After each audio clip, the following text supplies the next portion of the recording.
Баршаңызға қайырлы күн, сіздермен Гаухар. Бүгін сливкис жасалатын тарыдан осындай ерекше дәмді пирогты жасаймыз. Қыздар, үйіңізге қонақ келіп жатса, әсіресе үлкендердің көңілінен шығатын ерекше дәмді пирогтардың бірі. Видеоны міндетті түрде соңына дейін қараймыз. Алдымен тарыны жақсылатып жуып аламыз. Оның үстіне ыстық сүтті құйып, енді бетін жауып, бұқтыруға шамамен бір 10-15 минутқа алып қоямыз. Оған дейін пирогымызды жасап бастаймыз. Ол үшін бізге жарма қажет болады. 2 ас қасық қант ұнтағын қосып, осылай барлығын араластырамыз. Келесі кезекте сары майды ертіп аламыз. Сары майдың майлылығы менде 72%. Қыздар, сіздерге де айтарым, кез келген выпечкаға майлылығы 70%-дан жоғары сары майды қолдануға кеңес беремін. Енді бірінші қасықтың көмегімен араластырып аламыз. Одан кейін қолымызбен барлығын осылай ұнтақтап аламыз. Бізде песочный тесто шығатын болады. Жақсылап барлығын енді араластырып болдық. Енді форманың диаметрі менде 23 см, 23-24 сантиметрлік диаметрдегі формалар келеді. Енді жақсылатып бірінші қасықтың көмегімен осылай бортиктарын шығарып, пирогымыздың формасын жасаймыз. Бортиктарын қатты жұқа емес, қалыңдау етіп жасауға кеңес беремін.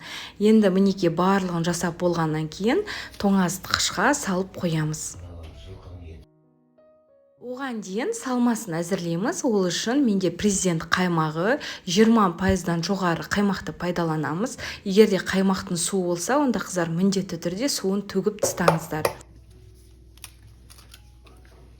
Енді салмамызға 2 жұмыртқаны қосамыз, мөлшеріндегі қантты саламыз, одан кейін крахмал қосамыз. Крахмал біздің салмамызды қоюлатады. Крахмалдан сіздерге міндетті түрде жүгері крахмалын пайдалануға кеңес беремін. Сол кезде начинкамыздан крахмалдың дәмі шықпайтын болады. Барлығын салып болғаннан кейін енді венчиктің көмегімен бір бағытта араластырамыз. Начинкамыздың барлығын жақсылатып осылай араластырамыз, қыздар. Пешімізді осы кезден бастап 100 градусқа қосып, жақсылап қыздырып бастаймыз.